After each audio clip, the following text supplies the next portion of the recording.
Bartail has been one of the persons who's watched all the shows. I talk to him on a regular basis in the EverQuest Next IRC channel. What we saw with, Kunark for EQ2, you did those 400 quests, you did all the content, at the end of it, the world wasn't changed. Yeah, I'm Phantom X. I do social media and write articles for EQ Nexus.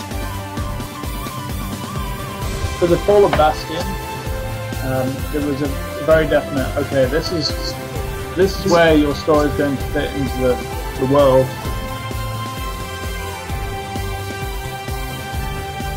Listen, fluffy looking bear, thank you. Listen, I went and I killed a dragon, and then 2 drops of whiskey hit my face, and I willed this manly beard into... Cow was raising, yes!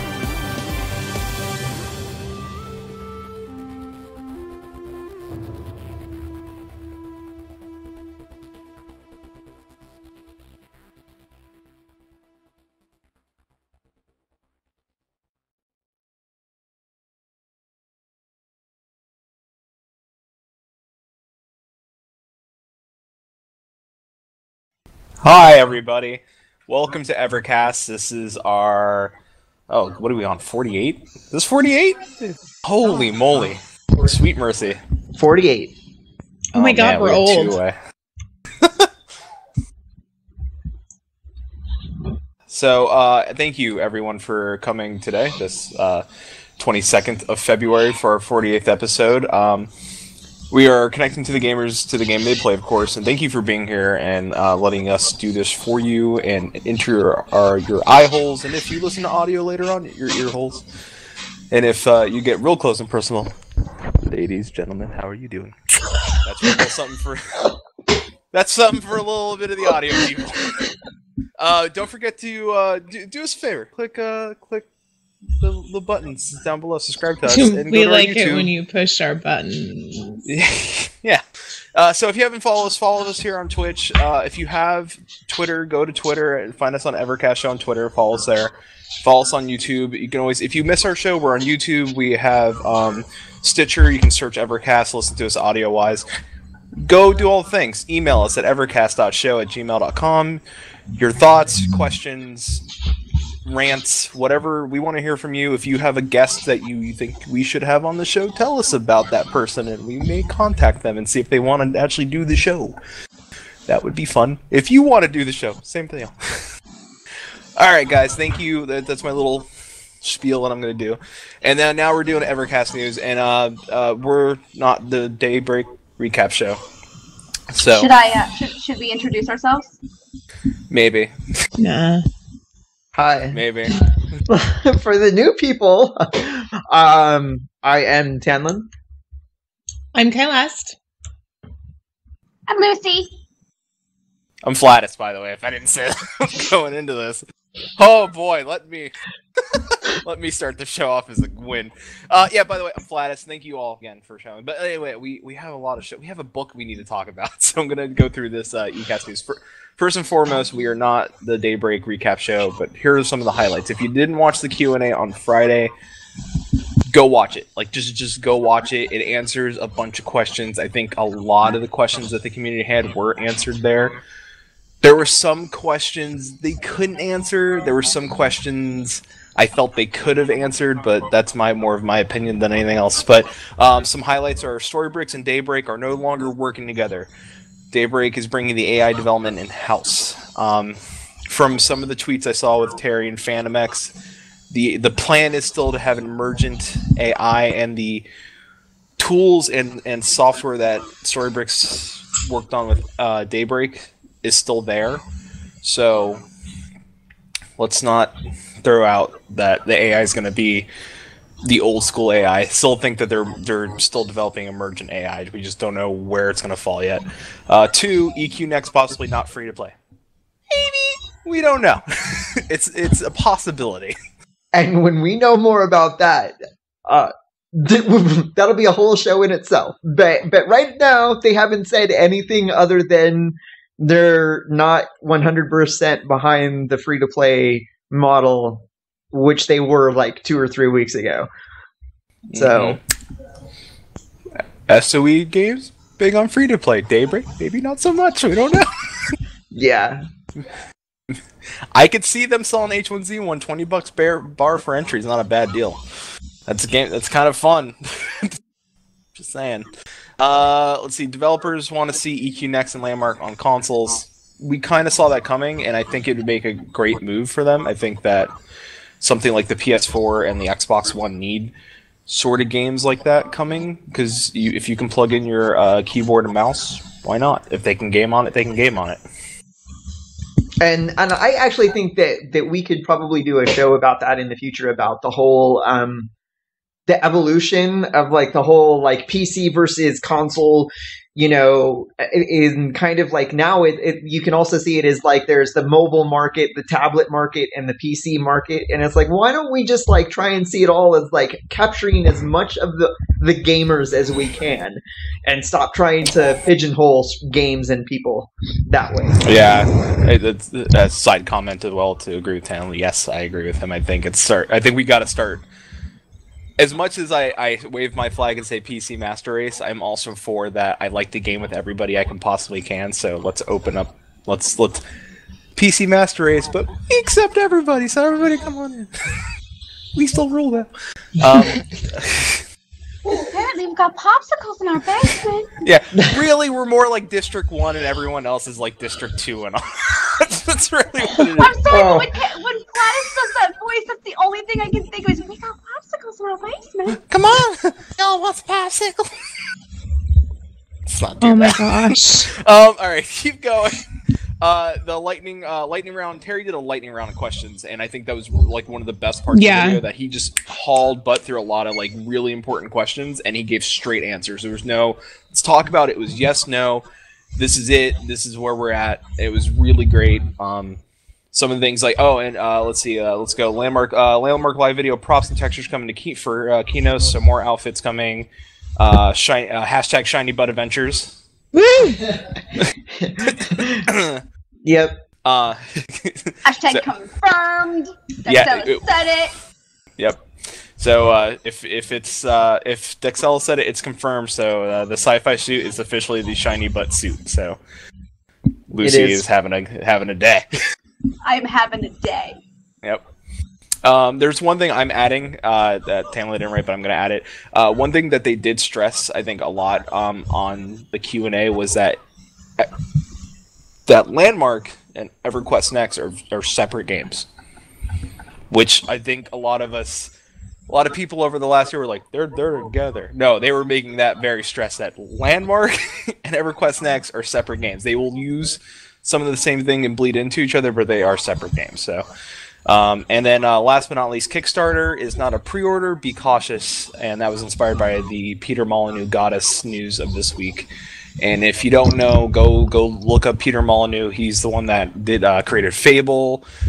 He did Goddess, of course, the game that struck a lot of that news this week.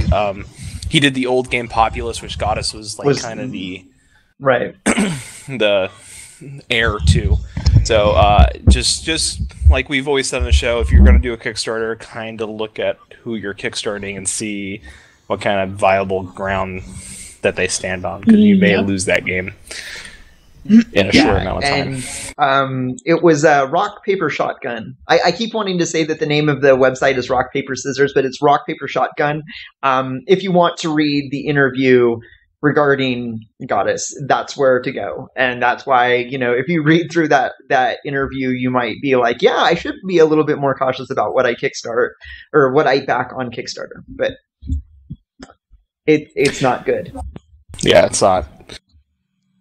There should be a different way. I think right now, and it's not even. I don't think even the Steam's Greenlight is even a great way of getting games kind of like noticed. I mean, it's good for some developers, but I think that's still kind of like other people can go to Twitter and be like, "Oh, you love us, support us," and like you can see people creating fake accounts to try to vote them up. So there's got to be a better way somehow. And that is it for ECast news, and that puts us right to the start of our the meat and potatoes of our show. We were supposed to do it last week, but we're doing it this week, and it's about the new lore novel, No Poetry in Death.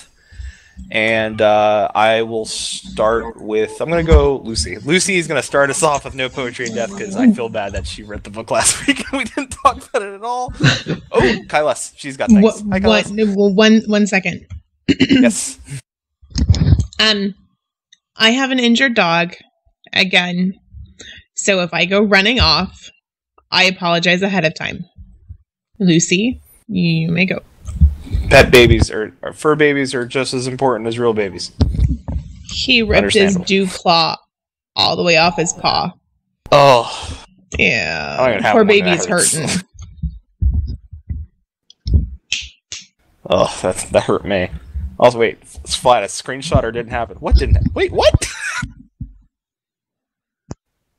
What screenshot? What am I giving you screenshots for? Explain. I wouldn't know.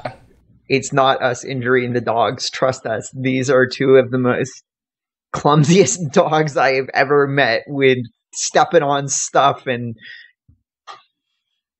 they're German Shepherds. They're supposed to be smart. They're supposed to be the super dog. That's how I convinced Kyles to get the dogs, because I'm like, they're German engineered super dogs. They're not normal dogs. They're German Shepherds. And so yeah, she throws it back in my face regularly, like, German engineered super dogs. And like, nope. I'm just gonna say that I've only had one dog ever, and it's my dog that I have currently, and she is a mutt, and she's smarter than your dogs. I don't even care who you are. She's bilingual. German engineered stupid dogs. That's what I tell them. They're not German engineered super dogs. They're German engineered stupid dogs. They're still cute. I wanted corgis. They're still cute. They're so cute in the face, but then they've got these stumpy little legs. They don't have knees. They don't. They just have paws. Paw, no knees. No knees. It's corgi is 25% head, 75% butt. It's pretty much what a corgi is. And the little hearts on their butts. I don't know how corgi got butt hearts, but they got butt hearts. Okay, I apologize. I just wanted people to know that I'm okay, but if I go running off, it's probably because my dog's not. Maybe we should swip over to like Ustream. Welcome to Dogcast. Tonight on PetSmart. I'll go get my dog. I almost made Camlin spit up his drink. But you're right. Like, I'm sure that what would it be, like the dog care podcast or something like that? If I would do that as a fake show and just like be super monotone the whole time. Yeah, that's really Camlin's good at that. Yeah, that got called out for being monotone the other day. I don't think I will ever be accused of that. Me neither. Unless I'm so angry that you need to run away right now. Yes. So wait, just let me make sure I understand this and comprehend. If I say something and you go monotone, I should instantly just walk away. Turn off the camera, mute. Just mute, just log off. Just walk away, apologizing and throwing chocolate. Yes, that's the appropriate response. And wine. I could do that. I don't want them to throw wine. Just put the bottle down gently. Okay. I keep spare wine and chocolate around just in case of like emergencies. Emergency. Lucy offending. Yes, I understand. I was thinking, like, in case of girlfriend break here, Keep it in a little case with a little hammer next to it. Break here, it's just like chocolate and wine. Lay down. As a joke gift, Lucy may get that for me. Install it. No, wait, you're supposed to get it from me. Oh, no, I said I'd give it to you as a joke gift. Then you can hang it up on your wall. Right, joke gift. Yeah. Right. Yeah, You should not do that. Shouldn't do that. Yeah, no.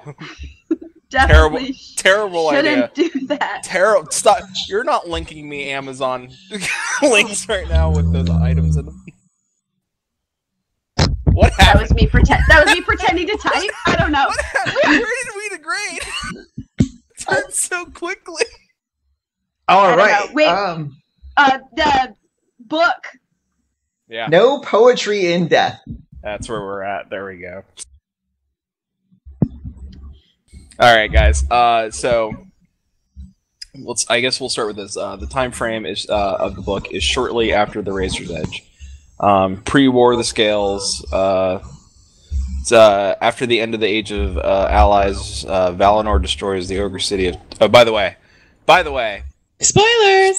Spoilers. You've had weeks. We put it out last week. Yep. You've Spoilers. no room to complain. If you're in chat, you haven't read the book, I'm sorry. At this point, if you're just hanging out, this is how you get your lore, awesome. If you've not read it, then you don't watch it tomorrow, go read the book now, and then watch this after.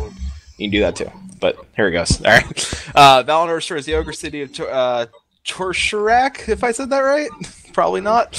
Becomes Emperor, ushers in the Age of Empire. So we'll start with Lucy. I think Lucy, like I said, read the book and so got little cards and everything. So we'll start with her because I think she. That was for the first book when it was like so long between lore that I had nothing to do but just read the book and reread it over and over and over again and over and over and over again. You gotta fit. Over and over. See, so what I liked most about the book, I'm not going to talk like timeline and story and stuff like that, but it gave us like a good picture as to RP wise. Like the different social strata within, like that might be within EverQuest Next. You had, your low quarter in the city, and you had your noble quarter, and you had your merchants who were kind of in the middle, and it kind of set a good, I want to say a good background for people to start thinking about what their characters could play and how their characters might have, gotten their money or started adventuring and stuff like that. And I mean, we saw a slaver, we saw a merchant, we saw a slave, spoilers, and we definitely caught a glimpse into the nobles and kind of like how the elves were thinking beforehand. And I really liked that we got a good look at a bunch of different races, first of all, because there were a bunch of different races talked about in the book, even though it was mostly from the perspective of the halfling and the elf. But I really like that we got a good sort of we saw how all the races interacted before, and I think that's going to be a really good standpoint to come from RP-wise going into EverQuest Next, because we'll know how the races are interacting now, because now they're the Combine and there's not supposed to be really any lingering racism or whatever you want to call it, but we can kind of see how it was before. So I'm not sure what the timeline, how many years between the book and the Age of Adventurers, whatever. They went over that in one of the workshop shows. I don't know off the top of my head. It was a nice round even number. It was 200 or 500. Something like that. Somebody can probably in chat will mention. And I think that you're right that it provides a great backdrop of RP-wise of the pre-Combine world. And I think that people who want to play the Codadal, which are not just the elves, but the noble elves, the high elves, the ones that are currently enjoying this empire of slaves and servant races. And if you wanted to play one of those elves and I was alive pre-War of the Scales, I lived through the Age of the Combine, because I mean these are elves, right? This is within their lifespan, and then they come back, and you could definitely use that as a backdrop to play a pretty nasty elf looking down at all of the lesser races.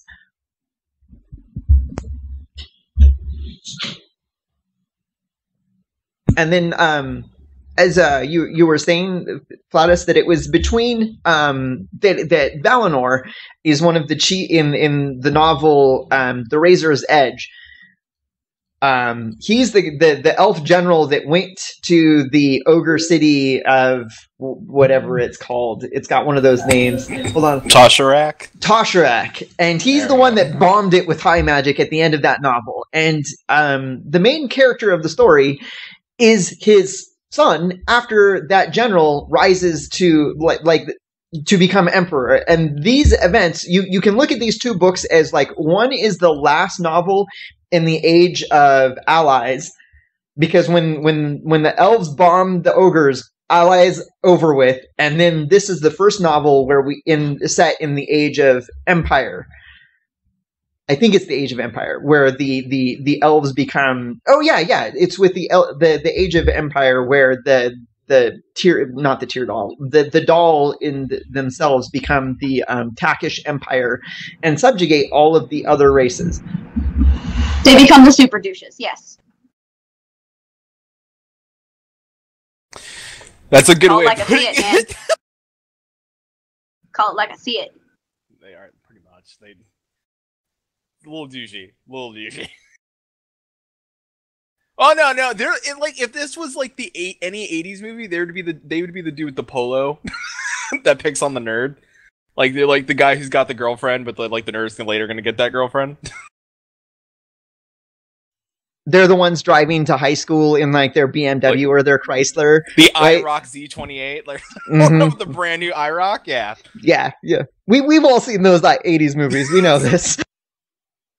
I'm gonna go watch Weird Science later.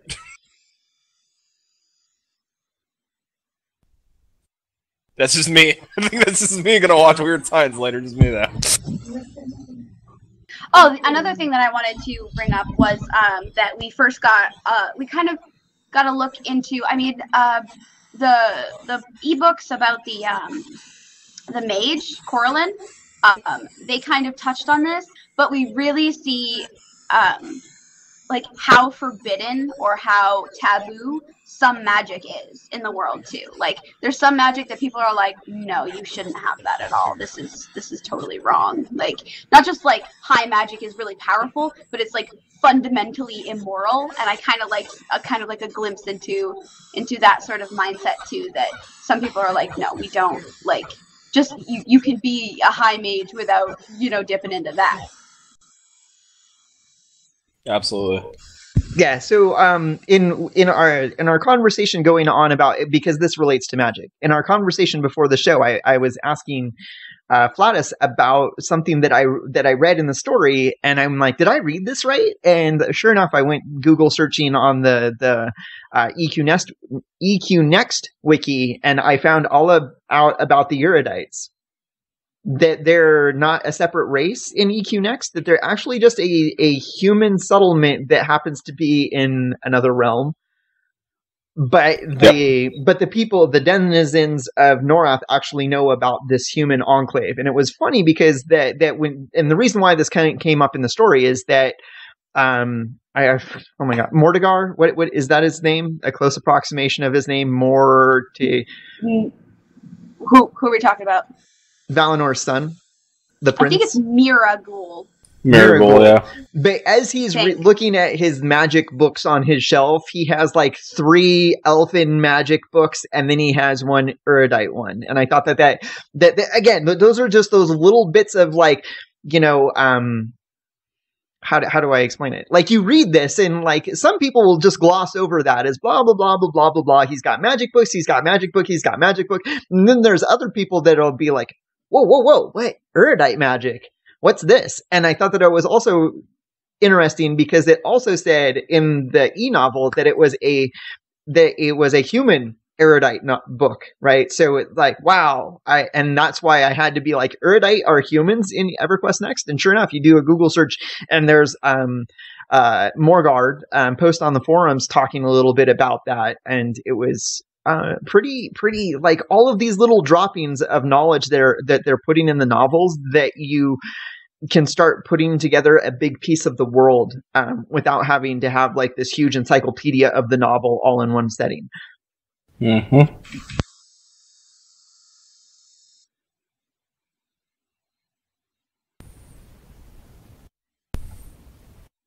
Okay. Sorry, I was looking something up that was going to be pertained to where we were talking about. Give me a second. Okay, well then I can tell us, one of the things I wrote down, like, what does this story tell us, and why was this story written? And here's the answer I came up with, and then I'll turn it over to the other guests to like jump on this or disagree with me. Okay, this is the book that they needed because they're introducing one of the villains in the EverQuest Next Norath, and that isn't actually Valinor. It's actually Valinor's son, Miragle. Yeah, that guy. Because and we especially see this at the end of the book, because at the beginning of the book he seems so like passive, so like, oh, I like music and I like poetry and I like stories, and you're like, oh, okay, he's gonna totally rebel against his father because his father is this hard-ass military general. And then at the end of the book you're like, oh no, this guy is so much worse. And I think he literally said, my dad didn't go far enough. And you're like, oh, And he reminds me a little bit, because in the Archmage of the Tyrdal, Karamor, was it Karamor that was the Archmage? But anyway, he was a Coda Doll, and it's referenced a couple of times in the story as you're reading them that he had allegiances to the like feelings that were the Coda Doll feelings, that the elves were higher than everybody else.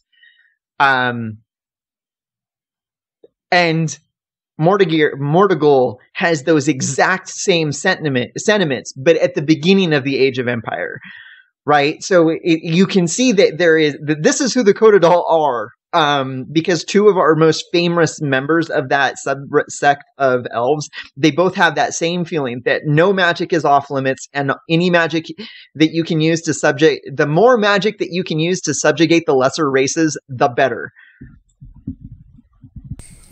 Which he points out when he wanted to giggle at the sheer terror of the halfling, and the terror in the halfling's eyes.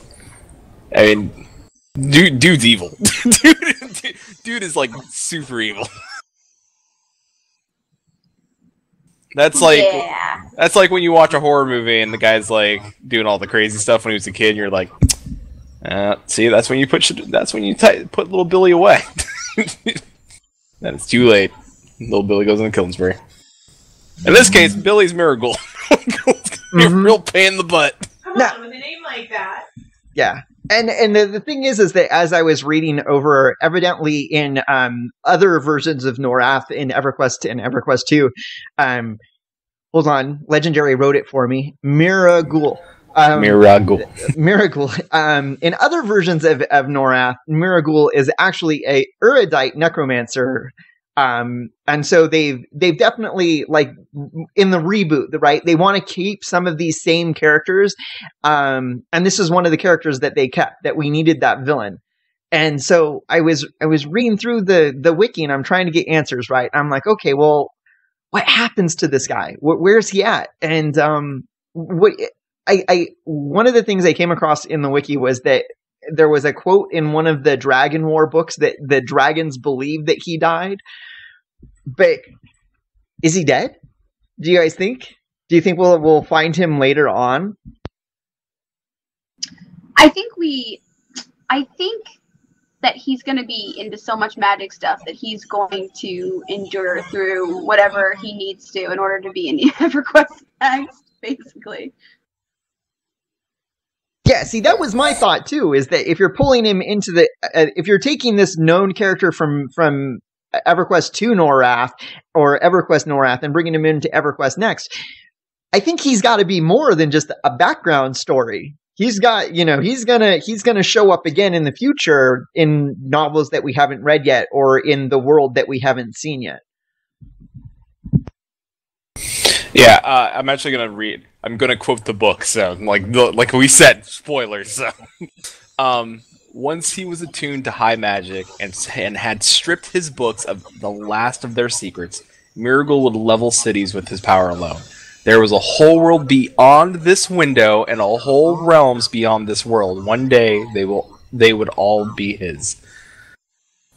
If that isn't like, bro, I'm staying around for a while, I don't know what that like. Where is we don't know what the next book is. He could return. There could be more story about Miracle in the next book, and we've had Pentapod in chat last week tell us that the next book is going to be crazy off the chain. They said it at the Q&A again. I think near the end of the Q&A, like the next lore book, it's crazy. So I don't know, but I think Miracle is one of those people that if he's so enveloped in that magic, he could have learned to keep himself alive longer than anybody should be alive, and I think we'll see him. Sunglare in chat just said that he was the evil. Miragul is the evil spirit from Ash Comes Friar, but he's double checking. So I thought I had heard that name before. Right, and that was I was going to go to one of the other e-novels that we read, and it was the one where the dwarf tries to open the portal to Ash. But it was the event. No, it was the Ashfall comes after it, but it was basically the Sundering, right? Because every great fantasy world needs an event which divides the world in two, and there's this huge Sundering event. And and the story is, I forget which novel it is, but there's the dwarf, right? And he tries to open up the portal to go to where the dwarf homeworld is, or Akashadak says chat. Akashadak. Yeah, we're not listen, forgive us if we don't know the names off the top of our head, because they are hard to say sometimes. Yeah, I mean, there's way too many consonants. Too many apostrophes. Yeah. Tolkien, he wrote his whole novels. There's no apostrophes, and that's why his name is Elrond, not Elrond. Yep. Then he would. But anyway, the whole reason why I keep bringing up that story is that was the event where the Sundering occurs. There is a entity which is not defined as any particular race. He does weird things with magic and powers that causes the portal between these two worlds to just go haywire, and it blows up the city, which the Poetry in Death story takes place. It's the Takish Hiz, because it's the Takish Empire, and if you put apostrophe Hiz, that's the name of the city, right? So it's the Takish Hiz is the name of the city, and it blows up because of some sort of portal that was in the city that went to that other world that the Ashokrak. That's what it is from now on. Ashokrak. Done. But anyway. What you just made her choke on? I almost spit my drink.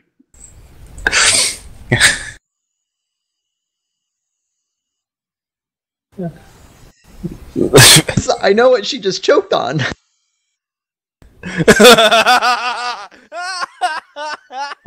And now Flatus gets the joke.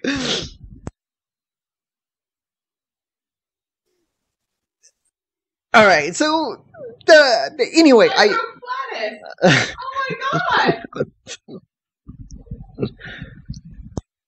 I'm done. I can't. Oh my goodness! The chat doesn't even know. Because I was pulling a Tamlin.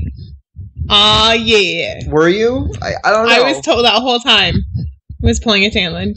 But for those of you that didn't know, there's something very interesting that Lucy is drinking. And Tamlin's talking about ass crack and... I don't know if I can show that. Can I show that on camera? Is that... Yeah?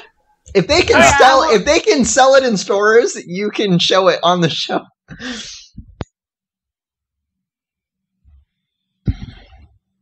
Yeah, so that's just what she an might energy have. Drink, guys. That might have been what she was choking on. Sweet Mercy. All right. I'm going to look up something really quick because I want to get the name and the story correct, and it has to deal with that portal that is destroyed and sunders the continent. That we know it happens in the same city that this this No Poetry in Death story happens in.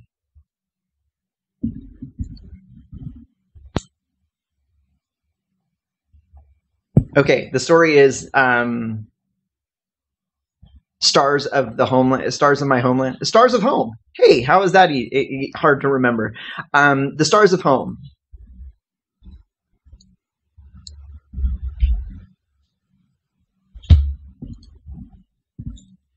And then there is a person that occurs. Boy, you guys are not helping me out here at all. I've got a dog underneath my desk and another one underneath my chair, and they don't know what to do. Man, I just lost it. And I almost broke Flatus. Yeah, you gotta let me recoup.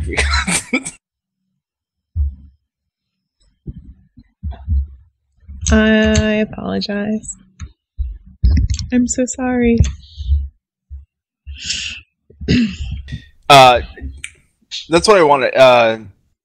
On the wiki, that's what I was looking up. I was looking at Marigold on the wiki. His status is deceased. And then it's written in the wiki that he's believed that Marigold died in the Takishes during the Ashfall. There we go. So it says that he's deceased, and that, but and then with Sunglair saying that he's a spirit, but that was hashtag unconfirmed. It was a different person he was thinking of. It's like Maj Duel or something like that. He was So not an evil spirit. Yeah, so what I'm thinking is that, I think he's still alive. Oh yeah, again, I was saying, there's no reason to draw. You've got this character from the other versions of Norath, right? And you're going to reboot your franchise and include him in it using the same name. I think that name has got to be something that's more useful than just a backdrop in your story. You've got to have plans for him in the future. Now, whether or not that's just another e-novel or another couple e-novels, that would really suck. What would really be cool is that if we encounter him again in the in the world that we have not yet seen, which is the Norath of EverQuest Next that we're going to be playing in. And I think that it's important for us to know about that whole sundering and the portals opening and all of that stuff, because if you're going to hide yourself from dragons coming at you, you're gonna move dimensions if you can. If you're gonna go through some sort of portal, these pocket dimensions or these parallel dimensions have been not directly explained to us in the e-novels, but we know that there's an Umbra, which is another dimension, because that's where the Tyrdal went. So we know that they exist. And so I think that that's going to be one of the encounters that we run across in this new EverQuest Next Norath, is that there's going to be these portals to where Marigold has gone to. And didn't someone mention on the forums, I think, that the erudite city is actually in another dimension? Oh, yeah, chat just confirmed. Otis is another world, too. Otis is another world, yeah. It's not actually, yeah. Right. So, I mean, if he's looking for, how did he get that erudite magic book then? If it is another world. Oh, what happened there? Oh, he went to Otis. Well, no, he's a spoiled elven prince that likes poetry and magic, or poetry and music. He probably had someone go to market or something and pick it up. I don't know.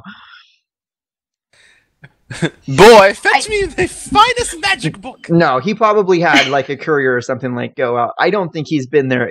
Previously to him having that book, he had been there. That would seem a little out of character for him. He was not a go out and do stuff type of kid. He was I'm going to live in my castle in my citadel, and people are going to go and do things for me. And you're gonna... Why don't you take the dangerous journey into another dimension to retrieve a book of magic? Because I'm not. Listen, I would like the fattest goose in town, and you shall bring it to me. It's true. I just want to say fattest goose. Any particular reason? I don't know. I want the next Ash. Please. Three e-novels from now. Someone please have some character just say the fattest goose in a tavern. Oh, wink. Wink. Anybody who's watching, wink. Please have that happen. But I'll read 2 e-novels from now, and the bear butts will be mentioned, and I'll know it's just me. Oh, right. It's gonna suck. I was gonna say, if it doesn't make it into an ebook, as soon as we get NPCs, I will definitely make one in a tavern that orders the fattest goose. Just for you. I will too. I've got what I was looking for. Yay! I want to go back and reread Stars of Home again and pay more attention to the character Quintus. Because in the book he comes across as an elf, but he also has the shape-changing power, and he's the person that used the runes on the portal to cause it to destroy itself. And that portal that got destroyed, when it happened at that same city of Takish His. And so that's like, again, like, I think that this is the coolest part about having this many e-novels out at this point in time, is that we can go back and start drawing the lines between, okay, this place, this event, this person, and here's where they're all connected at. And instead of looking at just these little microcosms of story one at a time, we can start like pulling back our view and looking at the broader picture, and looking at the broader picture across time and across locations, and seeing how they all entwine. Because we have this character now, Quintus, and it was a bit of an anomaly that he was, destroyed this portal in this one e-novel that we got like a year ago. But now all of a sudden, the fact that he destroyed this portal in this city has so much more context, because now we know that it's the childhood home of Marigul. Miragul. Now that we know that it's basically the capital of the Takish Empire, it is the childhood home of this elf, and the fact that there's a portal there means something for a lot of different reasons now, and we can start like rereading and examining that story again with those sort of contexts available to us. And like, I'm really gonna have to, mark out some time and reread these books and see if there are things that I missed my first read through because I simply had no context in which to put them. Yeah. Well, it was interesting because I ended up looking at Quintus because you reminded me of him when, like, and I remember, and then I looked it up on the wiki, and I remember like when he activated the portal, he shifted through a variety of appearance, including ogre, specter, and gnoll. His real appearance, like, nobody knows what it is. Like, nobody knows exactly what he looks like.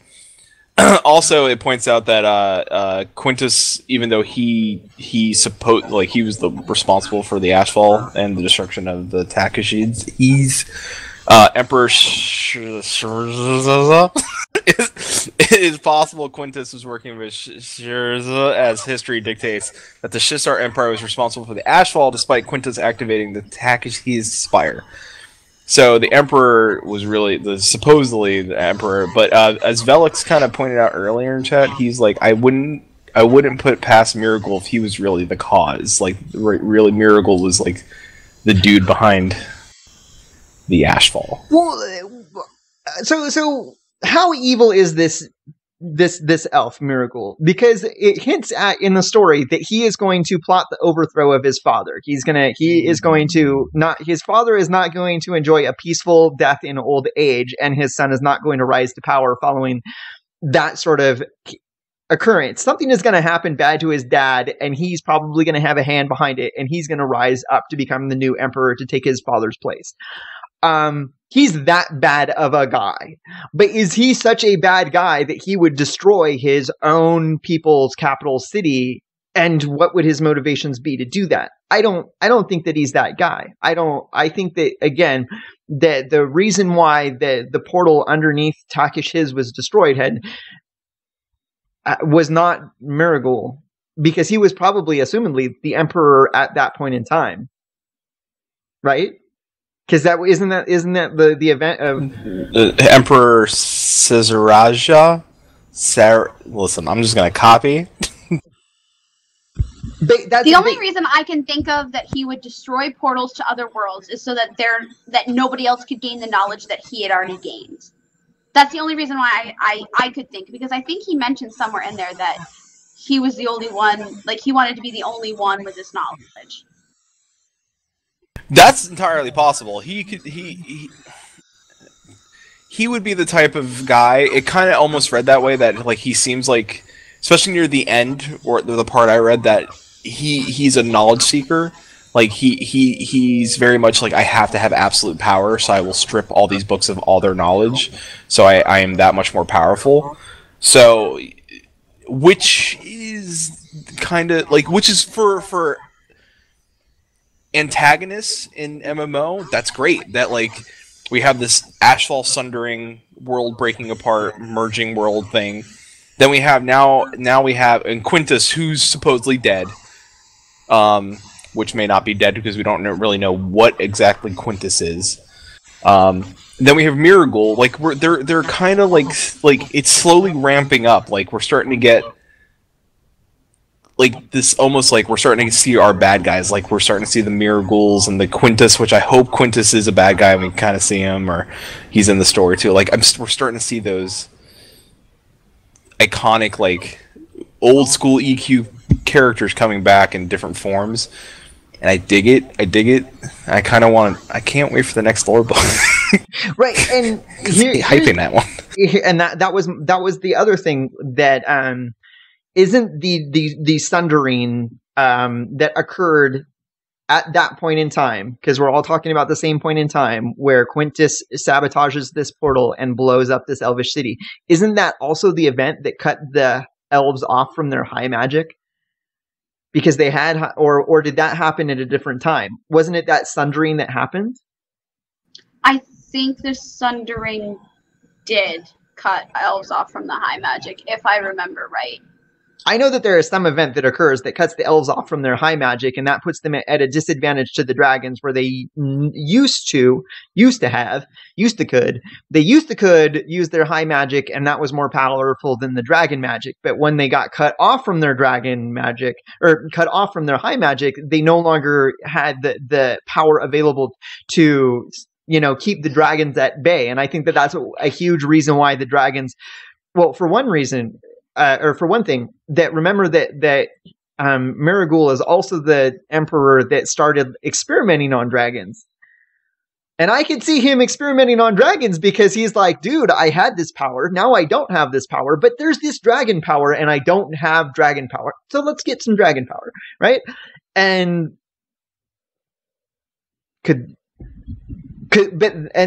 if that's the way the events happen, then he couldn't have died in that event, and he had to have been the emperor after that event. Yeah, he wasn't the emperor during that event. Because Emperor I linked it in our. That's not the emperor. Oh, you're talking about after? No, that's the Shazar emperor. Okay. As far as I know, it goes. There is no emperor. There's just these elvish kingdoms. Valinor unites the elves against the Shazar and becomes an emperor. And the Age of Empire, the Takish Empire, and then right after him is his son Miragul. So like the whole Takish Empire lasted 2 emperors before the dragons wiped it out.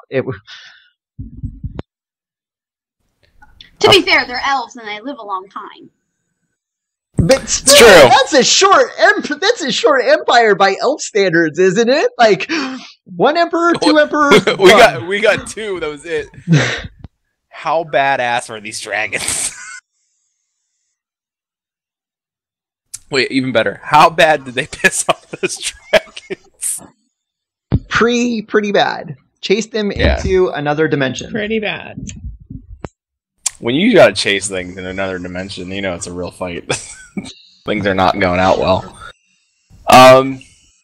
Yeah, and like I said, I'm doing like all the background like wiki stuff just to confirm everything, because like it's been a while. I may have to go back through and read all the books again just to recoup. Totally. And I'm gonna have to start making that timeline, because again, it was like, well, who was the emperor when the sundering occurred? Because we've now figured it out. It's one of 2 people. It's either Miragul or his dad, Valanos. It's one of those 2. And did it happen before the sundering? Did it happen before or after he started experimenting on dragons? It would likely to assume that it happened afterwards. Which is, there's this weird sort of like who's in charge and who's doing what. And I mean, we got. I'm sorry, guys. We're gonna have to make a chart. So, oh man, we're gonna make a chart.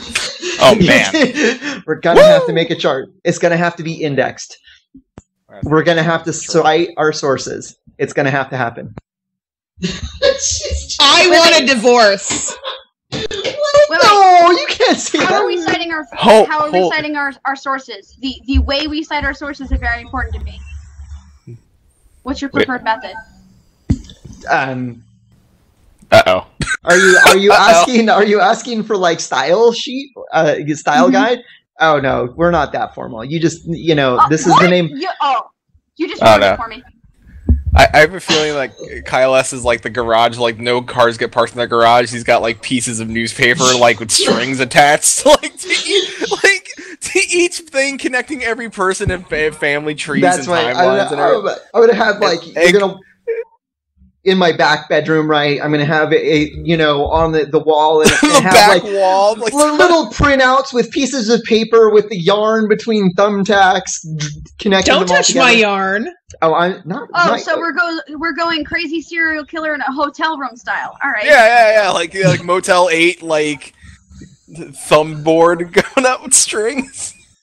You guys joke about it, but I and then I'll have like the journals. But I'm dead serious about this. He really is like that. Dude, I showed showed you my index cards, okay? She's got the index cards. I don't have that yet. Yet.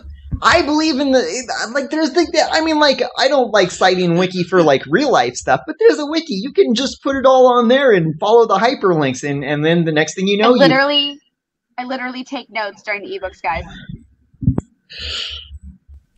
She does. Now it's fine. She's quickly becoming my favorite person on the show. I spent. Oh, they're color coded. What are the different color codes? There's one color for people. There's one color for places.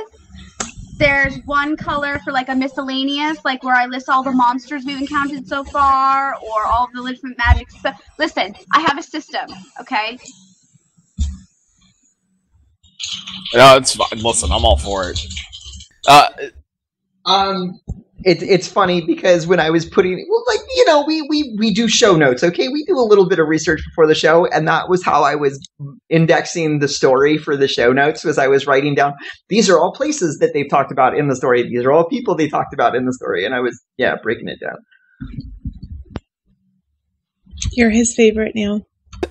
I'm sorry, but I just imagine Kyle S just walk, like you're in a back room someplace, and Kyle S is like, I love him, and just walks by the back room. And you're sitting there with string attached to the thing, and she's like, I love him. I'm a homewrecker. It's like, it'll be fine. It's just a phase. As soon as the game comes out, this all gets torn down. So breathe. No, it gets worse. Then I can start indexing quests and places in the game. He really does. It's true. Oh, you're my favorite people. I love you in the show.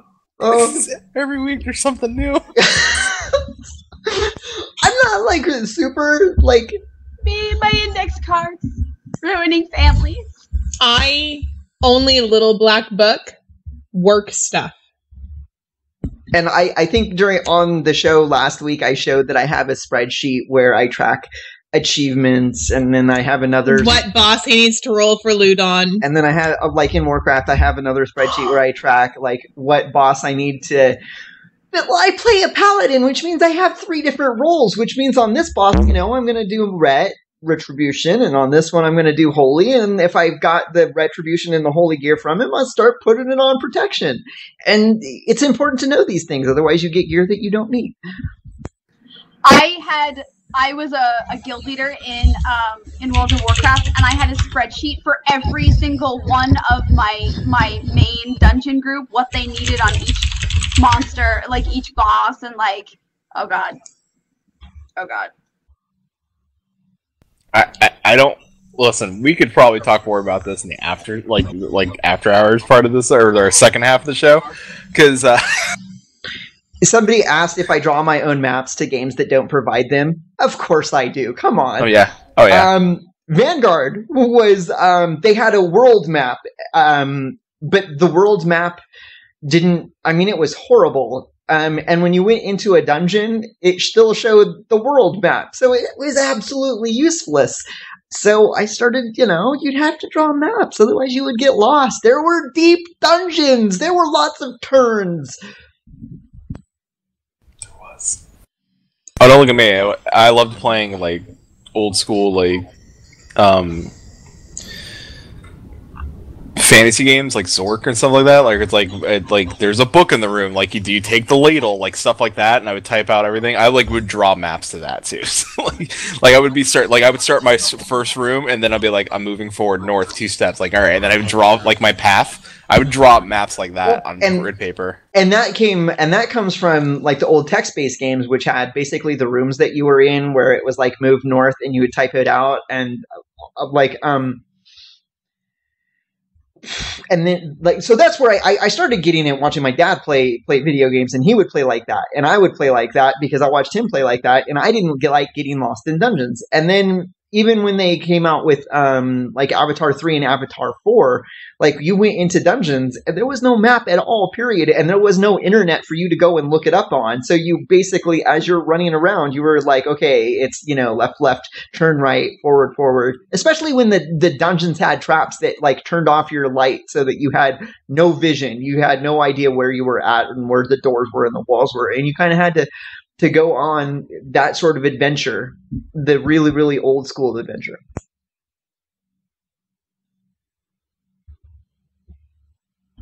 So yeah, we've got 2 minutes. Right, that's what I was like. So yeah, I'm a little. I mean, but there's a method in this. I don't do it just because I can't help myself. I do it because I like being able to talk about the lore and the stories. And Kyla, we were talking about this the other day. Like we watched like 2 or 3 episodes of Doctor Who, and the new season of Doctor Who. And this is another spoiler. I'm sorry if you have not watched the latest season of Doctor Who, but my co-hosts are taking off. Maybe I should hold off on this. Hold on. Let me. Don't you do it. If they may be behind. Okay. I'm going to say I made a prediction about the show and I was right. And that's because that's the way my brain works. I work through all of the different variations and I look for where characters connect, and then I can make accurate predictions, and it turns out that I was right on the latest season of Doctor Who. We're like trying to come on, Gladys. It's okay. Come on back. It's all right. It instantly my headphones like whoop. I almost tore mine off, but I gave him the warning eyes instead. Those don't work. No, they don't work with him. Okay. But we can talk a little. I mean, it's break time. It's break time. We gotta go break now. Yeah. We have another. Listen, guys. Hi. We appreciate you coming, and we have 2. We have a second half. We do have some videos. We'll keep talking. This will happen, so I gotta stop them. We have 2 videos for you guys. We have 3. No, we have 3 videos, right? 3. Lucy picked out 2. I agreed with both of them. Actually, I agree with all 3 of them because I've seen them all and I love them. We have 2 from the web series The Guild. We have their 2 songs. We have Date My Avatar and what's the name of the other one, Lucy? Game On. Game On. And then we have Lindsay Sterling, who's very talented violinist, and she is doing her Skyrim song. Is that the one with the No, it's not Skyrim. It's the Dragon Age. Dragon Age one? Oh, sweet. I have not seen She's yet. alright. Yay. So, we're going to go to break. We will come back, talk some more lore, talk probably... The second half's a little more free roam, so we'll probably talk about everything else. Maybe some tinfoil hat stuff. Actually, in chat, do me... Tinfoil hat us. Just spout out your things, put questions. This would be a perfect time. Questions, tinfoil hat stuff. Let us know what you think. Conspiracy theory, yeah. Yeah, please. Conspiracy theory, all the lore. Yeah. Anyway, I'm gonna do the thing. I'm gonna do the thing now. Okay, ready? And camping in 5, 4, 3, 2, 1. See you in a minute.